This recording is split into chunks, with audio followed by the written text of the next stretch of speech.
I'm back, and today I'm reviewing the Zaptec Go Two. Yes, that's number 2, the latest EV charger from the Norwegian company called Zaptec. Let's all turn on the tube. This is hot dog soup.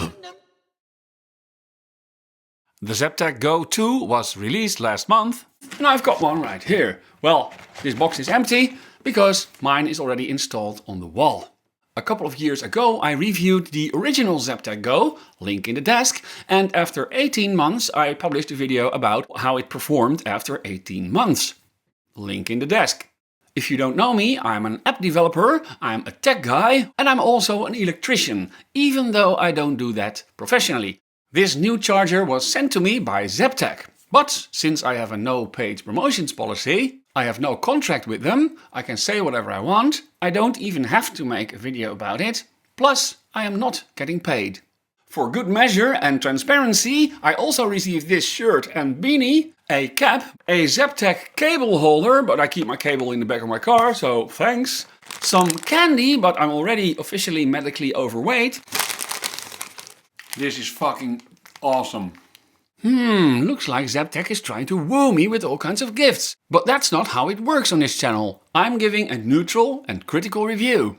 I also received gangster sunglasses and some sort of, well, gang warfare stuff, I guess. Is this a Hopalong Cassidy rag? Straight out of low cash, crazy motherfucker named Hot Dog on the tube. Even though Zaptec is a Norwegian company, the Zaptec Go 2 wasn't released there. It has been released first in the Netherlands and Belgium, as well as Luxembourg and Germany and Switzerland. I guess the good people of Norway are gonna have to wait for this charger and make do with the old and now uncool original Zaptec Go. The original Zaptec Go will still be produced and will still be available alongside the new Zaptec Go 2. So, what is the Zaptec Go 2? It sounds like a follow-up to the original Zaptec Go, but it isn't. It's more of an advanced version of it. Let's have a look at the specs. The Go 2 works with all cars, can do single-phase and three-phase charging up to 22 kilowatts, and it has 4G and Wi-Fi connectivity. So even if you don't want it to muff around on your own home network, it can still work over 4G. The Go 2, like its predecessor, does not have an Ethernet port, so all networking must be done wirelessly. You can put 3 chargers in the same installation and manage them using the Zaptec app. There's also an online portal, but 99.9% of the people will only have to use the app. The portal is only there for advanced settings and features. Just like its older brother, the Go 2 also has a cable lock, a status indicator light, and it can be load balanced using the Zaptec Sense module. I've made a video about that, link in the desk. Zaptec gives you 5 years of warranty on this charger, and it is available in many adventurous natural colors. The Go 2 costs around 1100 euros. So what is new about the Go 2 and why is it almost 400 euros more expensive than the previous one? Well, first there is automatic phase switching. The device will automatically change between 1 and 3 phase charging when it's necessary. Secondly, the Go 2 offers solar optimized charging, which sounds terribly exciting, but it isn't. More about that later in this video. Thirdly, it supports vehicle to grid, which makes your car act like a battery for your home. Fourth, it offers MID certified accuracy, which is a European standard for measuring things. This means the charger can accurately measure the power going into it and coming out of it, which is necessary if you need to bill or reimburse the use of the charger. The MID certification also means that there is now a display in front of the device. It can show you accurate charge statistics as well as other things like the status of the charger. There is a new heatsink on the back of the device, which makes it possible to operate in warmer climates. So I probably don't need it, as I live in the Netherlands where the weather is always sort of meh. The Go 2 offers smart management over OCCP integration and has an improved IK10 impact rating, which means the device is much stronger and better protected against external forces. So this won't probably happen again, unless you are me and you're driving over your own charging cable while it's laying on the floor. So that's where this thing comes in. Mounting the charger on the wall is really very easy. There's just 4 screws, just like with the original Zaptec Go, and you can use clips to connect the wires. Of course, this should be done by an electrician, and if you're a normal, regular person, you shouldn't do this. Also, the initial setup in the Zaptec app needs to be done by somebody who knows about fuse values, phases, electrical grids, etc. So basically that's electric installers. You can do it yourself, there's no need for special passwords or anything, but you have to know what you're doing. After booting the device for the first time, it will show you a quick response code. You can scan that using the app and then start installing it. First you set up your Wi-Fi connection, but in my case it couldn't find my Wi-Fi network. I was right next to my router, but it couldn't find my network. This is of course an issue with the Zaptec app, and it's not necessarily an issue with the charger. I fixed the issue by killing the app and starting all over. Several options are configured, such as the type of electrical grid, phase rotation, circuit breaker values and the maximum current. After the installation in the app is completed by the installer, nothing will happen, and this is normal. I really think Zaptec should show a message or something indicating that it also needs to be activated now by the owner of the device. This is, of course, you. You select to activate a charger, scan the QR code of the device, fill out some information about the location of it and giving it a name. Eco mode can be set up as well, and then you are ready to go. This was very easy to do, and the app automatically also showed me that there was a software update available for the charger. Updating the firmware of the device is very quick and easy. It briefly shows a purple indicator light and then it's automatically done. In my case, the app kept insisting there was still a software update available, so that's a bit of a glitch, I guess, but the update itself went perfectly smoothly.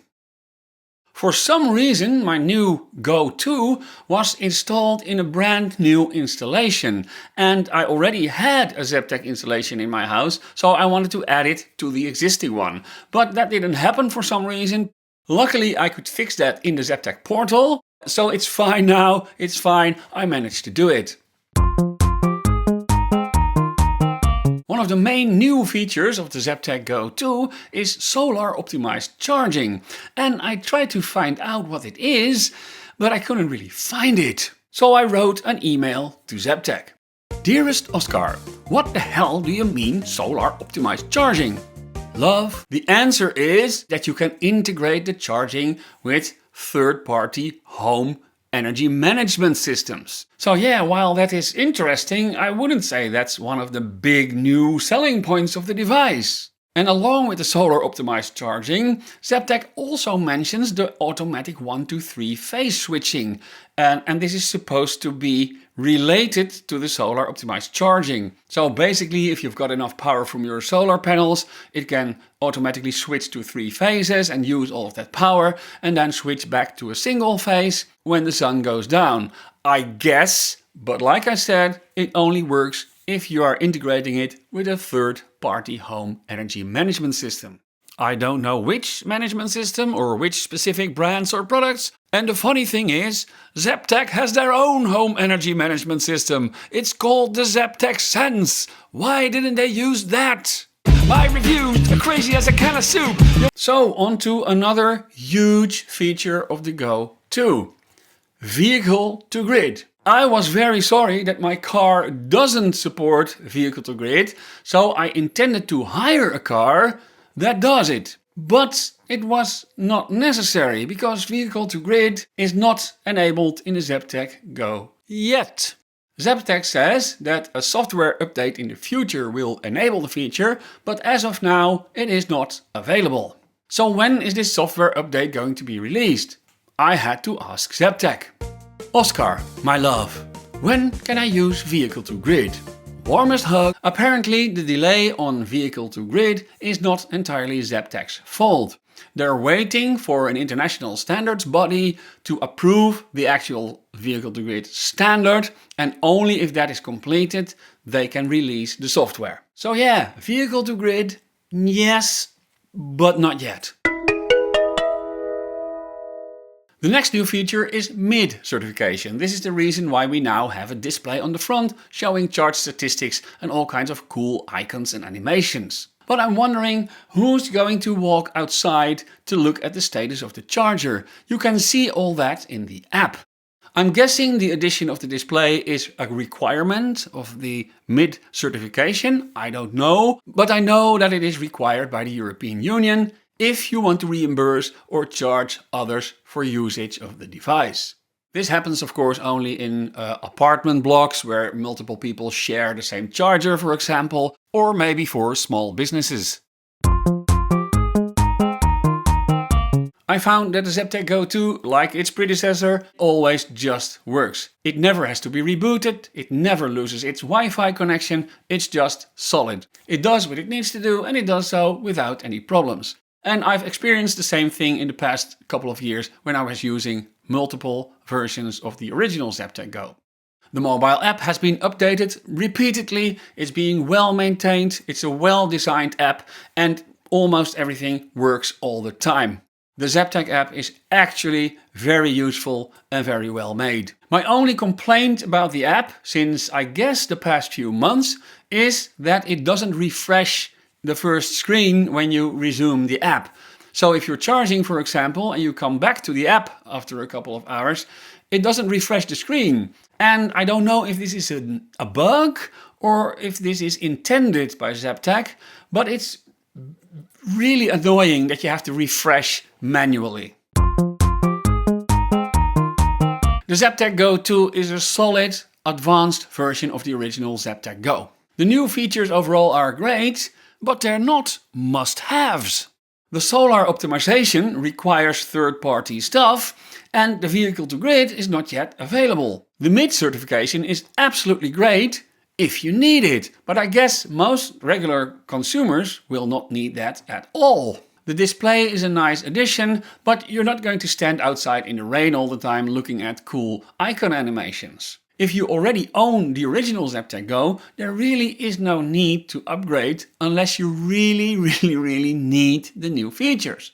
If you're still deciding on a charger for your car, the Zaptec Go 2 is really a great device. But the original Zaptec Go is still available and it's much cheaper. So only if you really need the MID certification or vehicle-to-grid in the near future, there really is no reason to buy the Zaptec Go 2 over the original Zaptec Go. One final thing, many people in the comments have asked, does Zaptec Go and Go 2 offer solar charging, which means exclusively using your solar power to put it in your car and not charge anything from the grid? Well, I don't know, so I asked Zaptec. Darling Oscar, does Zaptec have any plans to offer true solar charging out of the box? We need to know, or else. Eternally yours. And yes, Zaptec has confirmed to me that indeed, 100% this is coming in the future. So there you go, that is the Zaptec Go 2. If you like this video, please leave a like, a comment or subscribe. People from Zaptec actually comment in my comments, so if you have any questions, just post them there and probably they will respond to them. Thank you for watching and I'll see you next time. Oh, Norway. Norway!